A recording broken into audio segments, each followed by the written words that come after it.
I'm getting public IPs from the Elastic IP pool that I had in place. So I hear you're going to talk about high-performance networking today. Well, yeah, so the plan is to talk about it and show it in real life, how to do it on Equinix Metal with some examples, so people can take it home and, then do it themselves. Could take high-performance networking home to your, well, maybe leave that in the, you don't want to do it in your home. You take the code home, but run it in Equinix. I'm just saying, like, once you buy a server rack, forever will it dominate your destiny. You got to be careful once you start going down that road. I know that too well. You speaking from experience, huh? Mm-hmm. All right. Well, I think that's all we need to talk about right now. I should just let you two to get to it. So please take it away.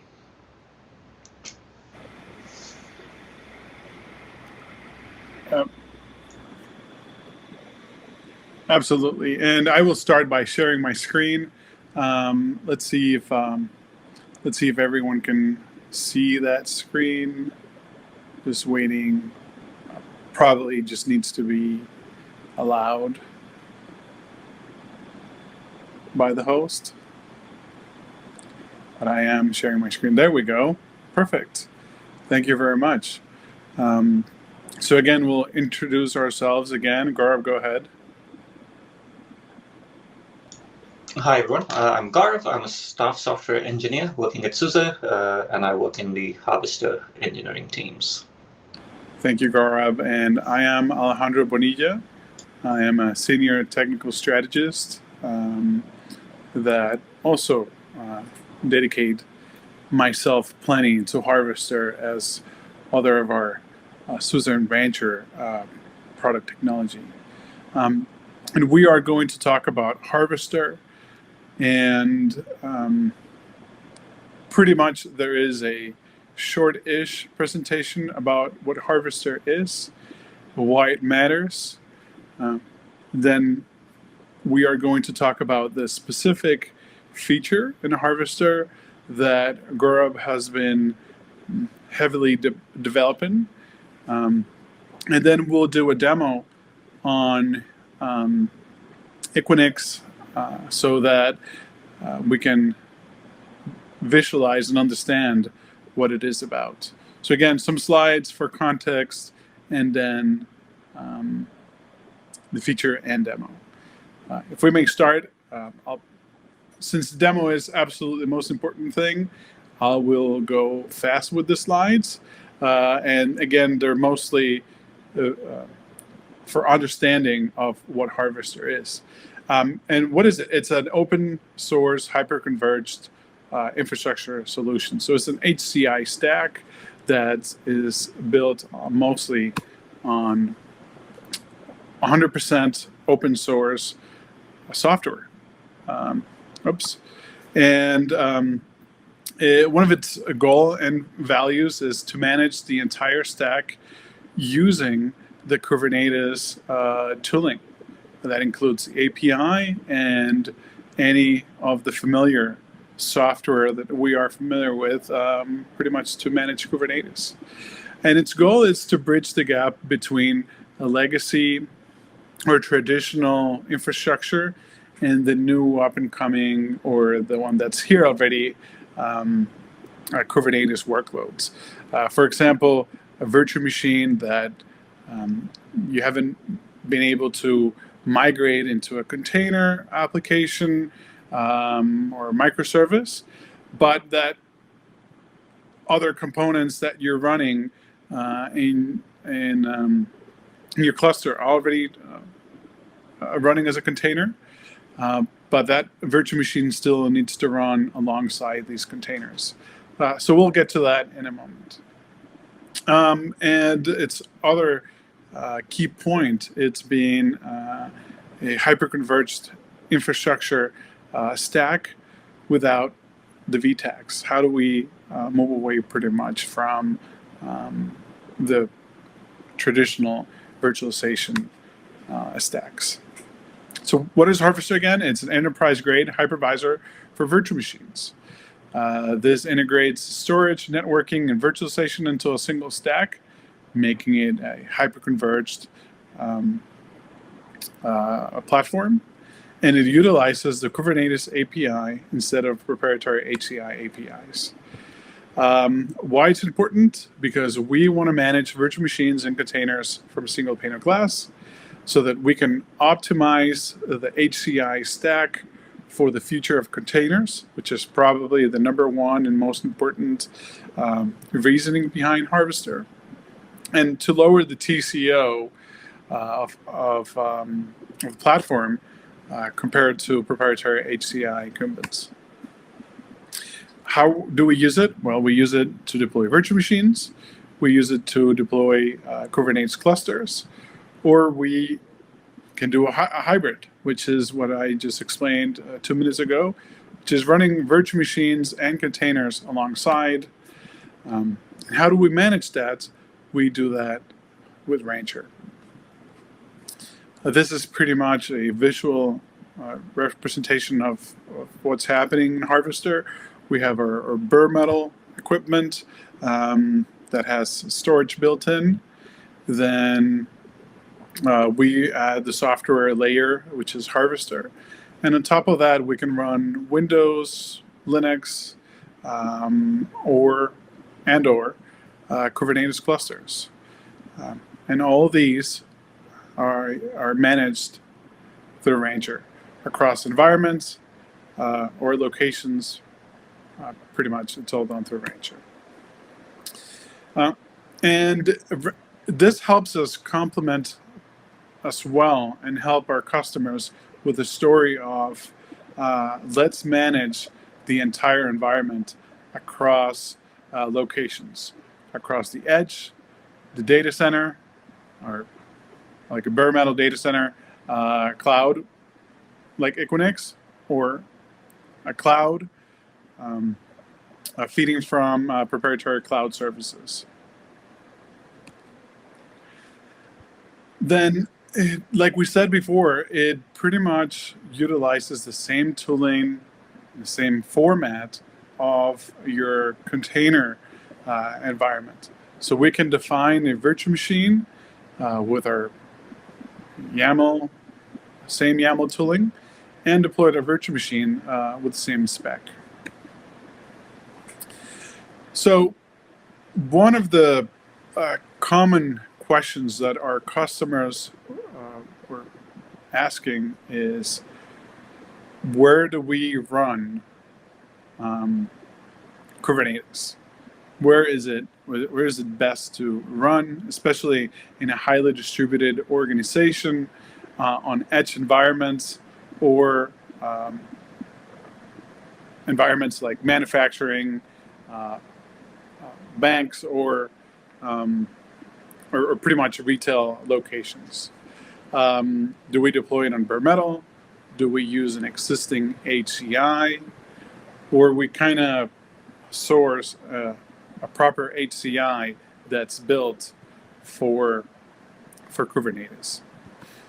And the story pretty much is because there is a disconnect between our Rancher team and which is mostly and usually managed by our DevOps group, and the IT team that is managing the virtualization or the commercial HCI platform. So how do we make these two work together? Well, we enable the DevOps team to manage the IT ops stack across all these environments, so that through Rancher we can deploy our virtual machines, containers, and our full application lifecycle with Rancher on top of Harvester.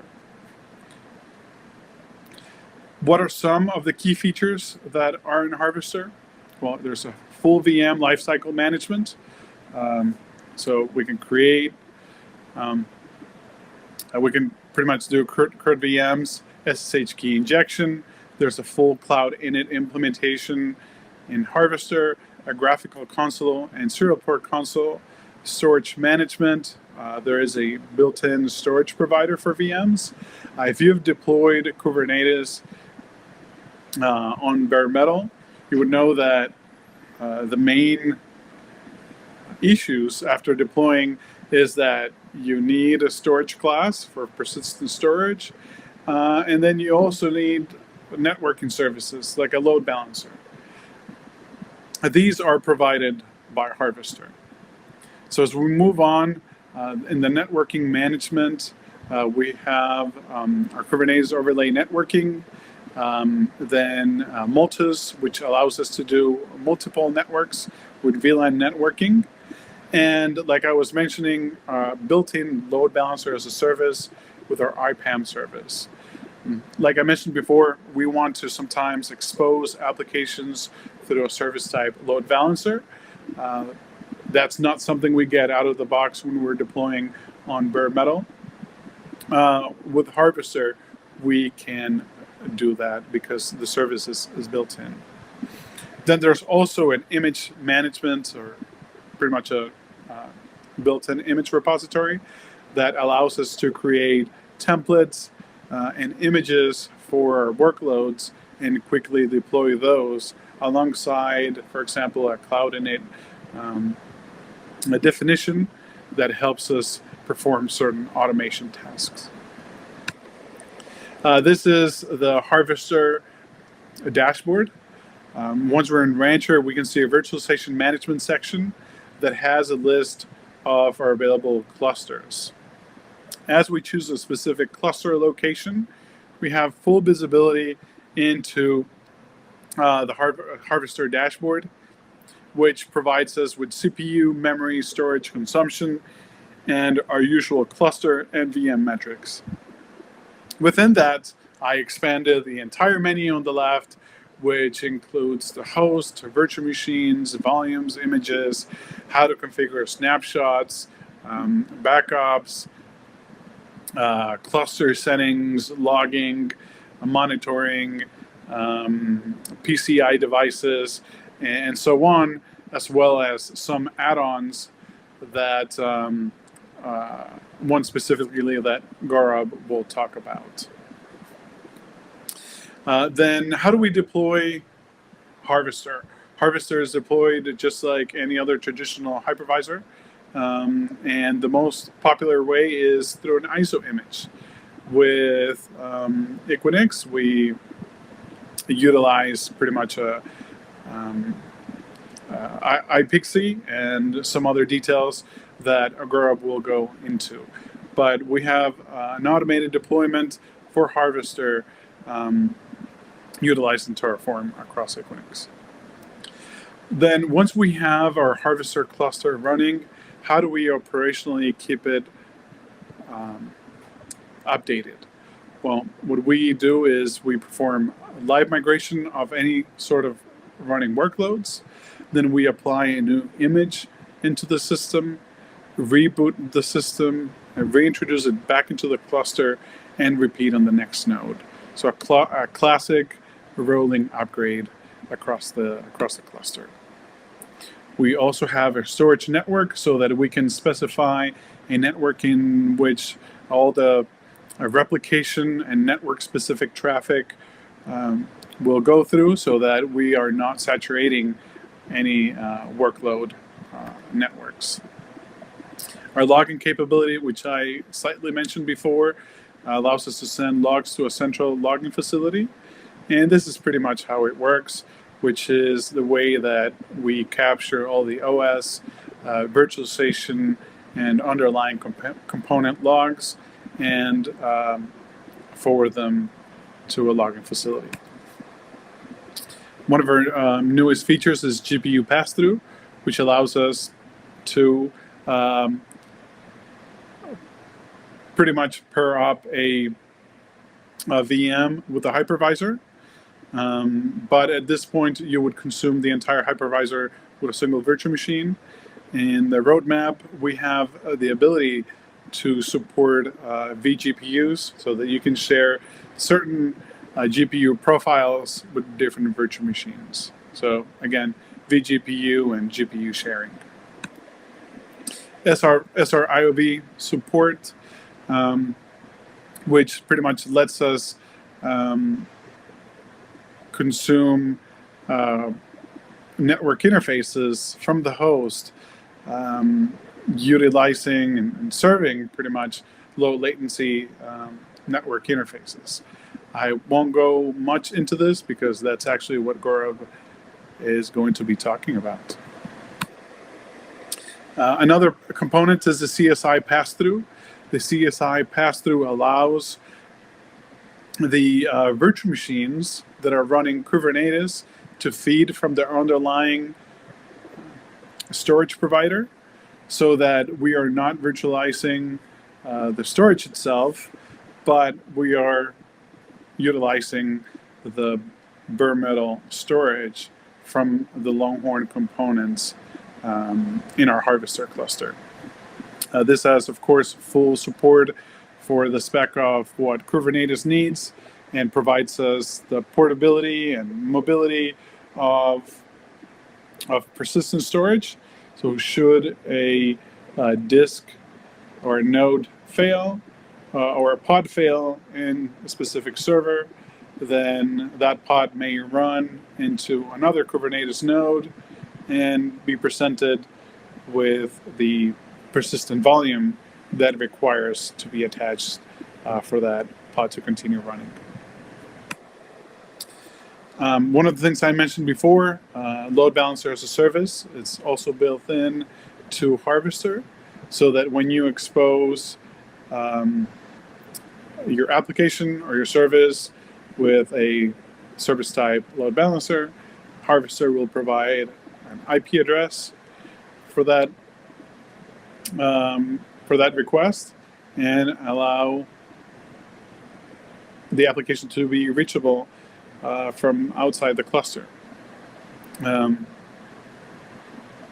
These are one of the things that make me feel like Harvester is a nano cloud, because when you're running it on-prem or anywhere else, it really provides a cloud-like behavior as we provide the storage class and the load balancing service.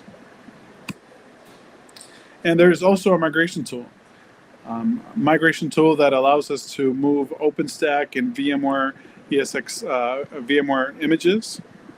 So pretty much we collect all the disk information and the VM information, then generate a machine spec, copy the virtual machine MAC address, the NIC MAC address, and then source the network, a VM network, with the Harvester VLAN network, so that there is minimal to none manual changes as you migrate your workloads from OpenStack or VMware into Harvester.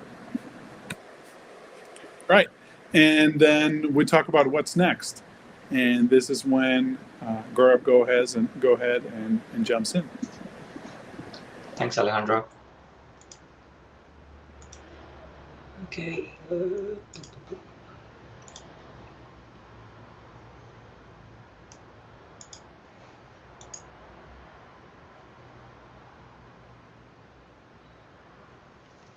Great. I hope you can see my screen.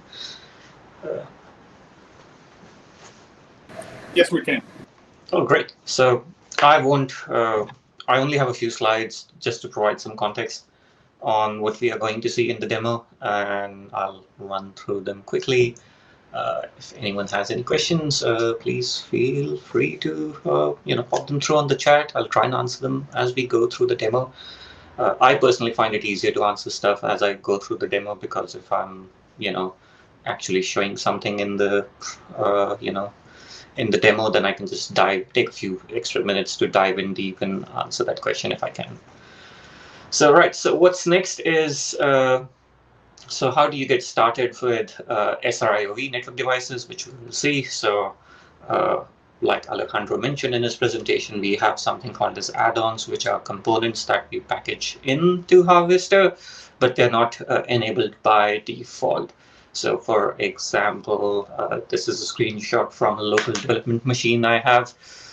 So one of the add-ons that we will be talking about today is the PCI devices controller. So basically, it's a daemon set that gets deployed to your cluster. That daemon set scans all devices in SUSE bus PCI devices tree on the operating system, and it scans all the PCI devices and generates Kubernetes CRDs. And the idea is once we've scanned those objects and stored them inside Kubernetes as a CRD, we can do stuff like device driver pass-through, which is rebinding to VFI or PCI, and then allowing you to inject that device via pass-through into a virtual machine. So again, this is how the GPU pass-through works.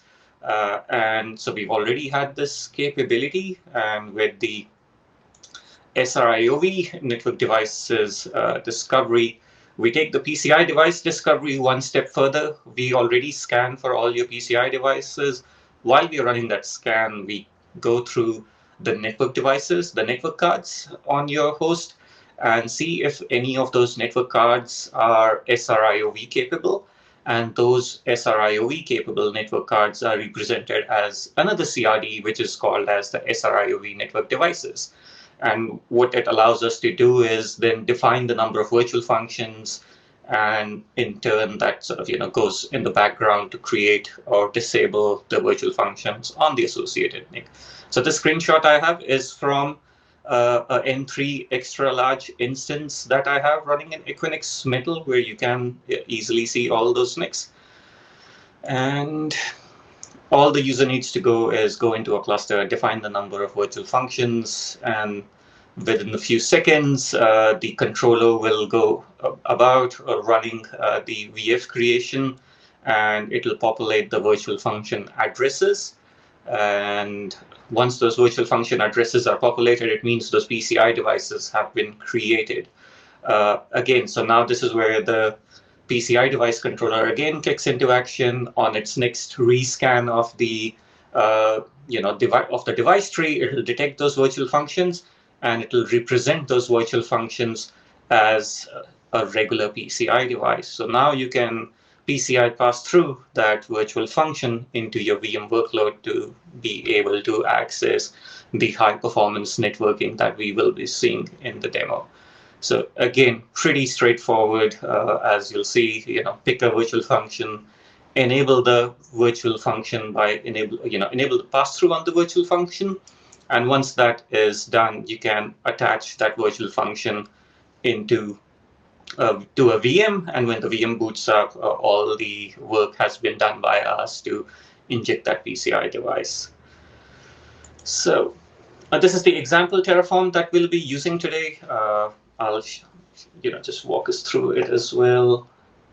All right, let me try and close this slideshow and find the right option. All right, so just a quick walkthrough of the environment I have set up. So all the demos that you'll be seeing are running in Equinix Metal. The Terraform I have used is basically two Terraform modules. One is in Rancho Labs Harvester Equinix Terraform, which can be used to use iPXE-based provisioning on Equinix Metal to create any sized Harvester clusters. And then specifically for today's demo, I've used this particular repo, which leverages the N3 extra large instances. This repo is slightly different from the sort of the common examples, because I've had to go and change the bonding on the N3 large instances to bring bond 1 into layer 2 mode, attach that those instances to those network cards to VLAN I've created, so that we can see all the SR-IOV stuff in action. All right, so this is my Equinix account. I have done some work here. Obviously, I have a few instances running. I have some N3 extra large instances which support SR-IOV out of the box. I also have some C3 small instances just to walk through Harvester. Again, we'll see this in action. Apart from that, to sort of get the full private cloud experience, I have also done some work in terms of getting an IP pool created. So I have my own metal gateway, which is attached to the VLAN. And then it's also the DHCP server is serving out some IPs from the Elastic IP block that I have pre-created. So all the instance needs to be is attached to VLAN 100 for this to work. Gaurav, can you zoom in just a little bit? Yeah. I don't know if everyone else has a better vision than me. There you go. I think that's good. That's fine. So I'll quickly show again. So if I go to my one of these N3 instances, so I can quickly dive into the network. So what I have done is, so that Terraform I showed, it's basically gone and converted the Bond1 instance into layer 2, and then I have attached ETH1 to the VLAN, and this is the NIC I'll be using to create virtual functions. The entire aim of performing this operation was so that my virtual functions can get IP addresses from DHCP, so I can run some benchmarking tests across VMs, across clusters, just to showcase the difference in performance if you say if you used a sort of a NATed VLAN and one via a SR-IOV device. All right. So first things first, let's get started.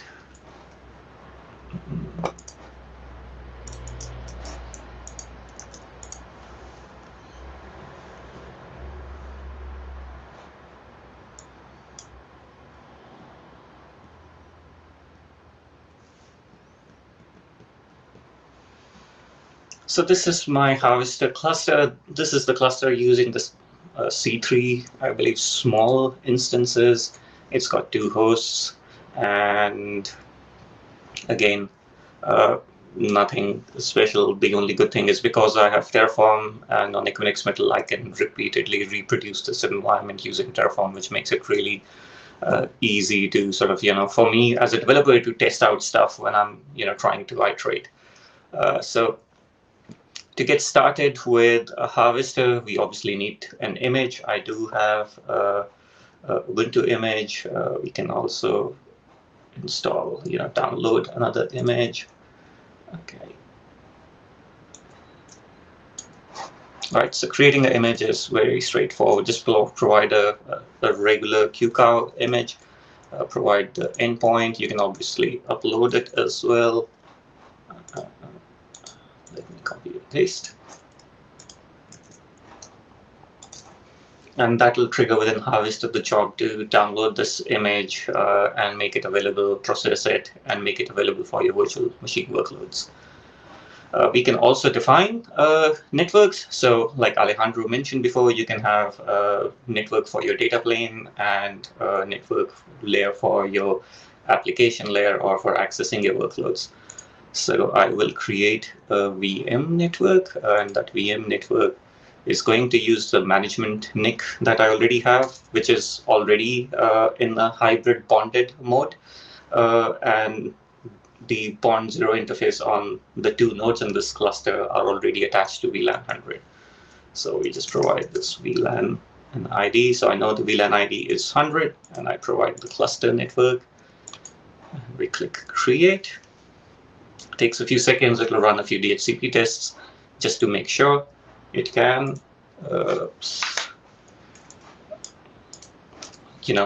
connect to this LAN, and we can see the network connectivity is fine, which means we can get started.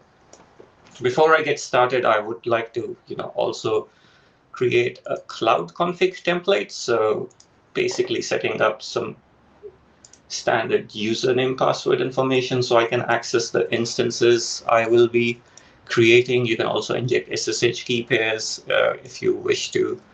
And right.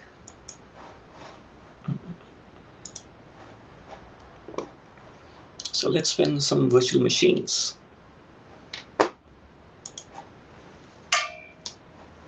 So this is a standard operation, right? How to create a virtual machine. We'll provide some CPU, some memory requirements. In volumes, we'll choose which image I wish to use. And in networks, we can choose VLAN 100, which is the VLAN we defined. And in advanced options, by default, we will inject some cloud in it to install the QEMU guest agent. And then we'll also add our custom cloud in it, which gets merged. And we can create this virtual machine. So this should take a second. While we wait for this, I shall create another virtual machine as well.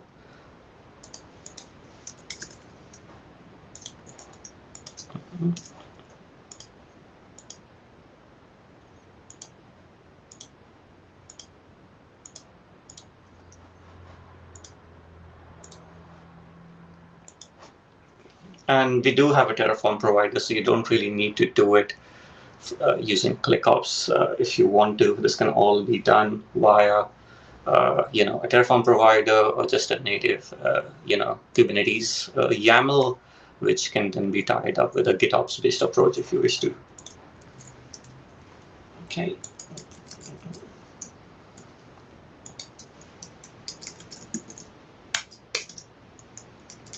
It should take a few seconds for the guest agent to fire up and the IP addresses to be made available in the UI. So yeah, so we can see the first IP address is available, and I should be able to SSH into it.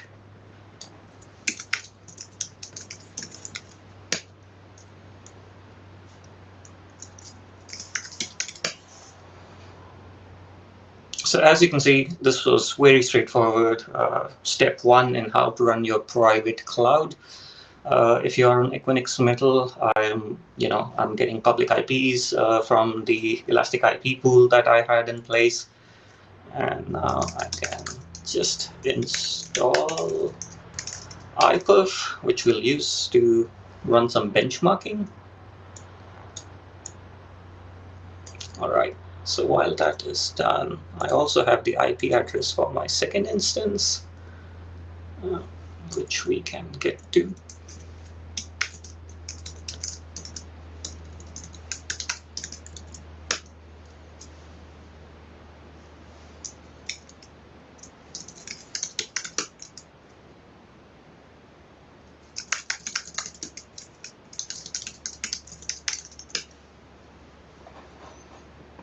Right.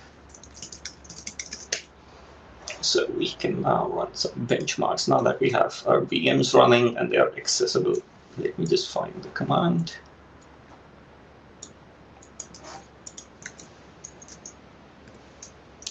So the first VM is listening for requests, and we can now connect to it.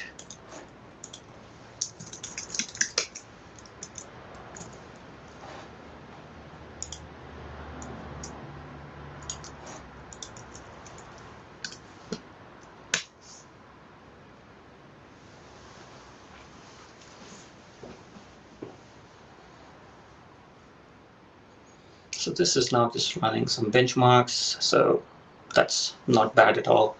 I'm only getting 20 megabits per second, 20,000 megabits per second, and that's slightly quicker than what it should be because both the VMs are scheduled on the same host.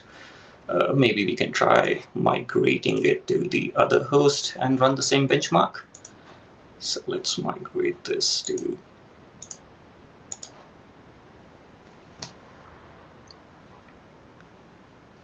So again, you can easily do live migrations if you are using Harvester across your nodes. So it should take a few seconds. Thanks, Gaurav. And can you just zoom in again on that in the console? Thanks.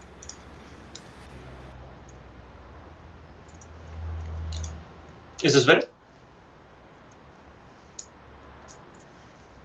There you go. Yeah, I think that's that works. Great. So now we can run this benchmark again.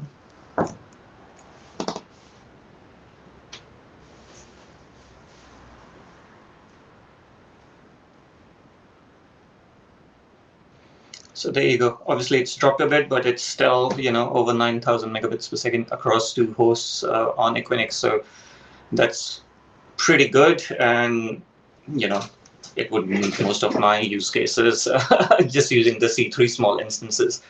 But now we're going to, turn the dial up, and we're going to do the same tests with some SR-IOV enabled instances. So to get started with SR-IOV network devices, so we obviously first need to enable the add-on. So like I watch a lot of cooking shows, so I like to prepare stuff in advance. So for example, we will just enable the PCI devices controller add-on. This will get deployed as a daemon set, as I mentioned, and then it'll scan all your devices on your nodes. And once it's scanned those devices will pop up in the PCI devices section. So this can take a couple of seconds.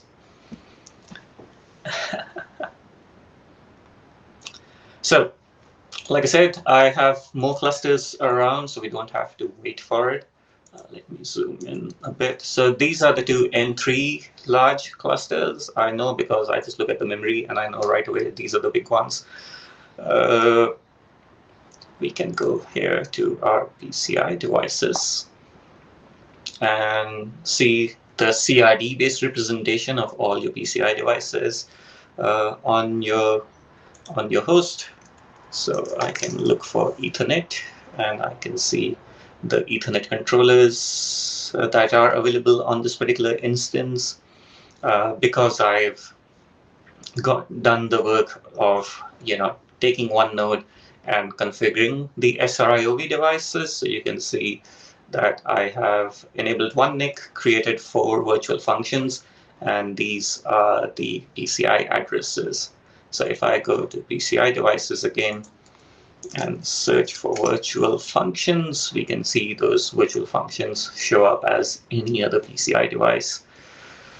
I'll go to my other cluster where I haven't created any virtual functions and walk you through the straightforward process of setting it up. So it's pretty straightforward. Just come and enable the SR-IOV network device, define the number of virtual functions, click enable, and again the PCI device controller will do some work in the background to create those virtual functions and populate the information about those virtual function addresses. It can take a couple of minutes for those PCI devices. The new PCI devices, technically 30 seconds, because I know I wrote the stuff and I know it does a poll every 30 seconds to scan the device tree and then populate the new PCI devices or any deltas that it finds. But we are not going to wait for that. We already have this this second cluster where I have created the virtual functions. To enable PCI device pass-through for a virtual function, we can just come in, click enable pass-through. And what this does is, in the background, the controller is going to go around about unbinding the device, the PCI device, from its original device driver and binding it to a VFIO PCI device. Harvester uses KubeVirt, so it'll do some work within KubeVirt to allow this device to be passed through, this device type to be passed through. And last but not least, there's also a device plugin running within the controller, and that device plugin will update the kubelet to inform it of the status of the of the device type. So for example, the kubelet maintains the capacity as well as the number of allocated devices to workloads, and that's how Kubernetes will schedule those workloads, those VMs to those specific nodes. So when you go specify a PCI device that you want to attach to, that's how underneath the scheduling is being done by Kubernetes. Okay, so there is a question. What are some of the practical CNI uses for virtual functions when we are not working pod to pod but VM to VM? I mean, from a CNI perspective, you could just use the host device plugin from CNI because in a nested cluster. So Harvester's view is for the VM world, and obviously it doesn't know, it tries to extract all the CNI information from the VM's view. Obviously, if you run nested Kubernetes, those devices, those SR-IOV devices could be passed through to pods. Obviously, the real practical benefits of this are in the telco space or any other use area, but we mostly see it in the telco space where you want to run VMs with virtual functions for some high performance networking because you want to be able to process data as quickly as you can. But I see no reason why you couldn't use it for any other, high performance networking workload either. I hope I answered that question. If not, please please let me know, what else you'd be interested in. I'll try and provide more context. So I'm going to create a VM which has this virtual function assigned. So let's say we'll call it VF1, 2 CPUs, 4 gigs of memory. We will use our image. I'm going to inject my default password, but before I launch, I'm going to go to the PCI devices, and I'm going to take that virtual function and add that virtual function to the VM. Obviously, if you want to pass more, you can do all the enable disable of your PCI devices right from here. You don't even need to go to the PCI devices section. So we can just click create. And this should take a few seconds for this VM to pop up, to be running with the PCI device, the virtual function, added to this VM. All right, it's scheduling and it's running. So the IP address, as you can see in this particular case, is from the overlay network, the pod overlay network. And that's because I didn't assign it a VLAN because I wished to configure the virtual function that we just attached. So let's go into the console. Because as of now, I have no means to SSH into this, VM remotely. Okay, so.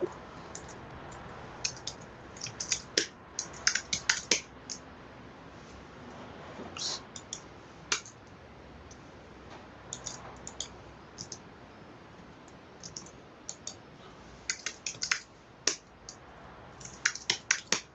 All right.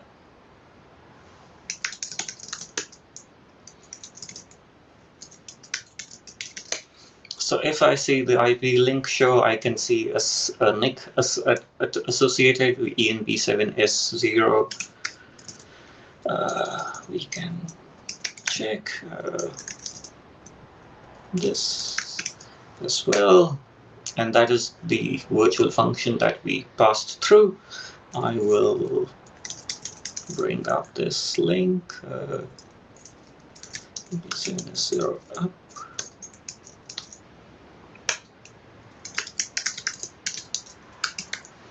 And get it to request a IP address. And now I have an IP address available from my DHCP server. So I can now use my terminal to shell into it. 133.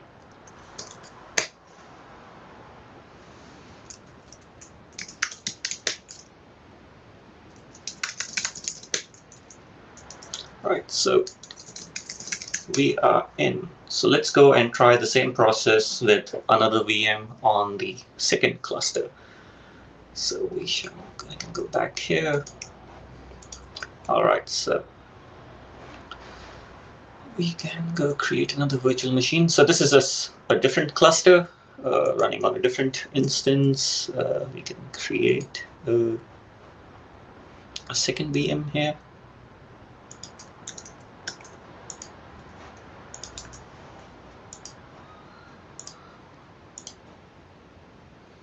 Again, I'll inject the same custom password, go to PCI devices, search for a virtual function, enable this virtual function for PCI pass-through, attach it to the VM.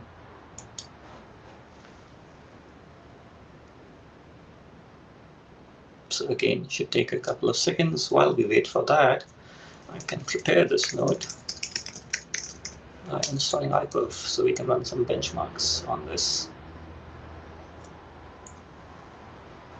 All right, so just a few more seconds for this to start up. Right, so it's booted. We have again the cluster IP address. I'll need the console to be able to, enable the new instance and get an IP address.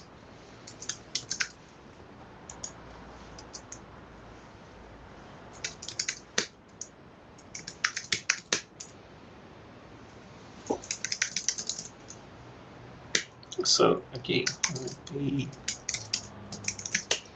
can see the second interface.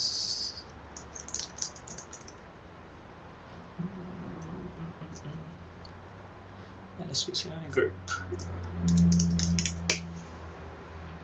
Virtual. So again, it's available. I can set.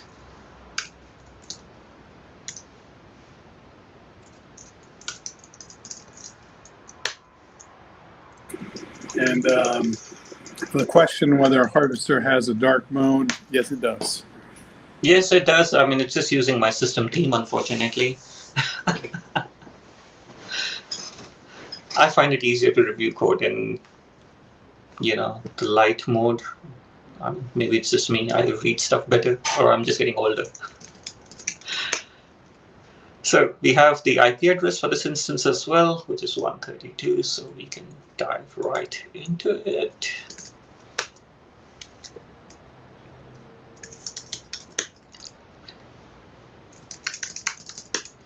Right, so I can show you we have the IP addresses.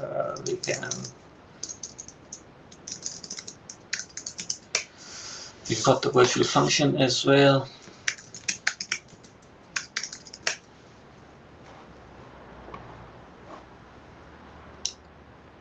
Right, so let's run some benchmarks. So for this, I just need to read the IP and good to go. So I'll start the server here, and I can connect from the client here.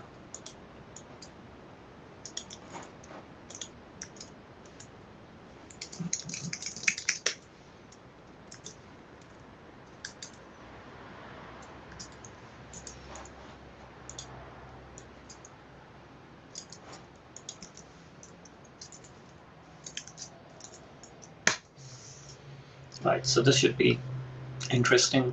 So these are two VMs running on two different clusters, obviously across on two separate nodes. So all this traffic is leaving the VM using the SR-IOV virtual function, going onto the Equinix networking backplane, and that will do the job. So as you can see, this is a lot faster, nearly 20, more than 23,000 megabits per second. I mean, that should be enough. I do know the NICs are benchmarked for 25 gigs, so gigabits per second. So I'd say we are pretty close with literally, zero sort of drop in performance from the advertised performance. So hopefully this showcases how easy it is to get started with Harvester on Equinix Metal, and then how to do high performance networking using the PCI devices add-on. So I'm currently running for my demos RC2. So 1.2 is when the SR-IOV device is made available for GA, but if you want to try it out earlier, you can definitely try out RC2, and that'll do all the work for you. So I do have a couple of questions I'd like to answer. So there's a question for so the demon said, so yes, so the demo that I have shown here this Terraform. You can use either Terraform. So that Terraform is going to provision Harvester on an instance of your choice. If you wish to use SR-IOV, then you probably need an N3 extra large instance. The Harvester installation already packages all the components that you do need to do this demo. So all you need to do is enable that add-on that I showed. So if you come on here to add-ons and enable the add-on, so this is already packaged into the ISO, so you don't really need to go anywhere to access this. But the idea is that now once it's deployed, all that device propagation can be done. So you don't need to install anything extra. It's already packaged. You just need to enable the add-on, and it gets rolled out for you. Hopefully that answers that question. Yeah, it's good. Yep. And by the way, hello. Hi. So there was a lot of cooking. I was a big fan of all of these cakes that were made in the oven, so that they went really well. This is maybe like the third or fourth cake throughout the day. So probably. Pretty good. So my first question is that you mentioned about how Harvester is an HCI without the VTAX. For those who are watching, can you explain what a VTAX is? Absolutely. So without getting into too much details, it's pretty much not having to buy into yet another VMware product, and then having to be vendor locked in the virtualization stack. With Harvester, there is already everything that you need to be able to run virtual machines and provide a load balancing service and storage for your VMs. With a VTAX, you require VMware, vSAN, perhaps NSX if you want to do load balancing services. So the stack adds up, and that's pretty much what we meant.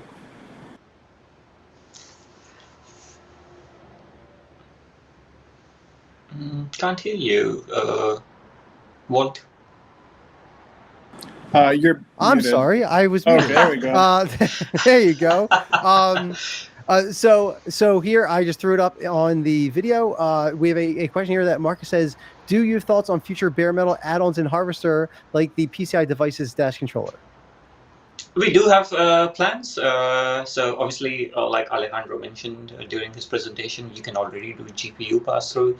The next one we aim to target will be vGPU support, whereby just like SR-IOV for network devices, you can carve out your GPU into virtual GPUs, and then, people can share the love if they want to mine Bitcoins. I'm not sure how efficient that's going to be. And I'm going to make sure that I'm not on mute this time. So I was going on mute between every question, trying not to get any background noise. But there's no one that's like mowing the lawn or anything, so I'm just going to leave it going. So my one quick here, I'm just going to move over a little bit for better framing. So my next question is: does this work with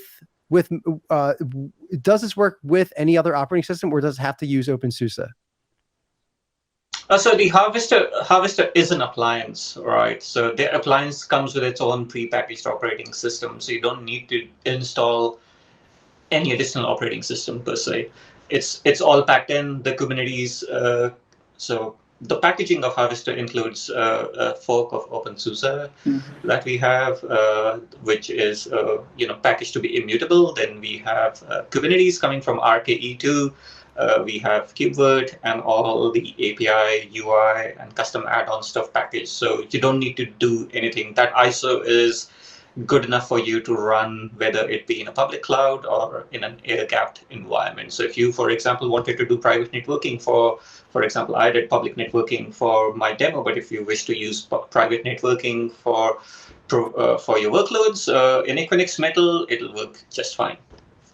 Yeah, and again, that is on the appliance itself. As you could see, Gaurav demo was actually using Ubuntu as a virtual machine. So any modern Linux or Windows versions work perfectly fine on top of Harvester. Okay. So my one question that I had as I was, like peeling at this demo, what is the purpose of this this CSI pass through? Is it to satisfy the K8 spec, or is it for security? Because you mentioned about having the pod to continue running, so I wasn't sure if this was related or if it wasn't.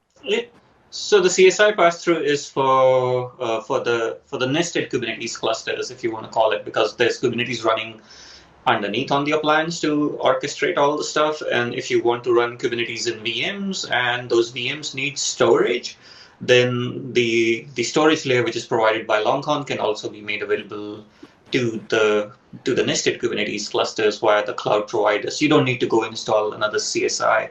It's all there. If you use Rancher, it's just another checkbox when you create that cluster, and all of that gets packaged up for you. So that even includes access to the load balancing service that's available within Harvester. So again, a fully functional private cloud wherever you want to take it. Okay. Yeah. So just passing that around without having to like virtualize it. Mm-hmm. Okay. Yeah. Oh, what's that? There was another question for Mark. Is it about the layers, pretty much of the cake as how we access that SR-IOV, and I believe Gaurav, go ahead. You can definitely answer this better. But we're definitely already doing a proper SR-IOV pass through all the way to the VM. So this is pretty much the minimum amount of layers that you're getting. Yeah, so there is a slight difference. So for example, the NIC goes to the bare metal, which is Harvester, and then it goes to the VM, and then there's a Kubernetes cluster. So if you wish to, so what's happening is we've taken the NIC, it's on the node, we've virtualized it and passed it through straight to the VM, right? So the Kubernetes CNI stuff is not really involved because underneath it's using KubeVirt and that's using libvirt to do the device pass through to the VM. So no CNI is involved till it gets to the VM. Once in the VM, if you wish to pass through that SR-IOV device to a pod, let's say you're running nested Kubernetes, then you could use the host device plugin, which allows you to pass through. You could use Multis and a couple of CNIs. So the host device plugin allows you to pass the NIC directly to the pod. So that will allow you to take it straight into Kubernetes-based workloads. Hopefully that answers that question, Marcus. Yeah, Marcus, let us know if that answers the question. There's also another question here. Through another one in here, I'll just highlight that. Yeah. For the telco space, do you see network function virtualization appliances being a fit for Harvester workloads, especially with SRV-IO? Yeah, the entire point was to allow this to happen. I mean, we have a lot of customers in the telco space, and this seemed to be a recurring ask from them, and that's why we went about writing all of this. Before I wrap up, I also want to thank you guys at Equinix Metal because I've actively developed this on Equinix Metal. There's only so many NICs I can go and buy to plug into my home lab or in our lab somewhere. So, being able to just spin up instances with different NIC types really helped me test all this stuff. And so we have just maybe about 2 or 3 more minutes. Sure. Is there anything else that you wanted to maybe plug? So Gaurav, if you wanted to maybe talk about your I Broke the Cloud GitHub, where they can find this repo, or so my GitHub ID is I Broke the Cloud. You'll find everything there. Obviously, Harvester and everything else we do, and we have showcased here is 100% open source. If you want to take it for a spin, all you need is an Equinix account and that Terraform. So it takes about 15 minutes to spin all of this up. So pretty easy. And Alejandro?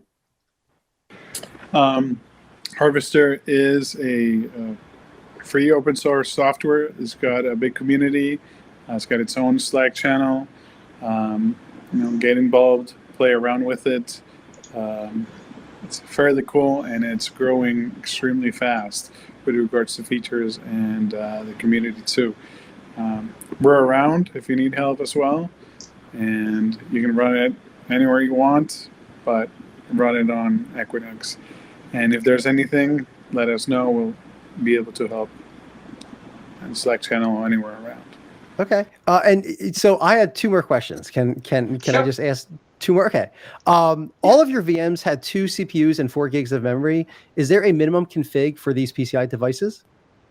No, that's not for the PCI devices. I just like that number. Okay.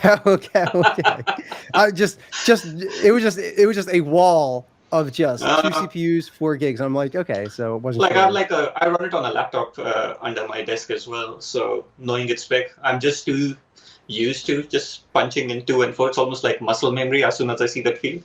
Yeah. Okay. Yeah. Oh, what's that, Alejandro? Yeah. Well, no. With Kubernetes, everything is at least 2 cores, because there's a certain dependency. So, like he said, there's a muscle memory, at least with regards to a CPU and memory. That's kind of the base for everything. So that's what we always use. Yeah. Okay.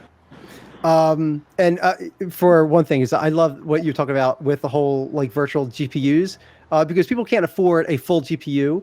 And so if you can virtualize it, then you can chop it up into like 1/8 or 1/16. So it's like much more accessible for people. So when you mentioned that slide, I was like, oh, like that was just really great to see. Absolutely. So the capability is already there, of course, in the hardware vendors and the drivers. There's usually a profiling section that lets you choose, like, you want to create a 2 gig, or different profiles from the GPU, and then after that you can pick and choose as you allocate any of these profiles to the VMs. Working on it. Let's see how fast we can make it happen. Cool. All right. So, thank you to both Gaurav and to Alejandro. And that's it. So then we'll, sign off, and then we'll just jump to the next demo. Thank you. Thanks to both of you. Thank you, everyone. Take care. All right. Bye.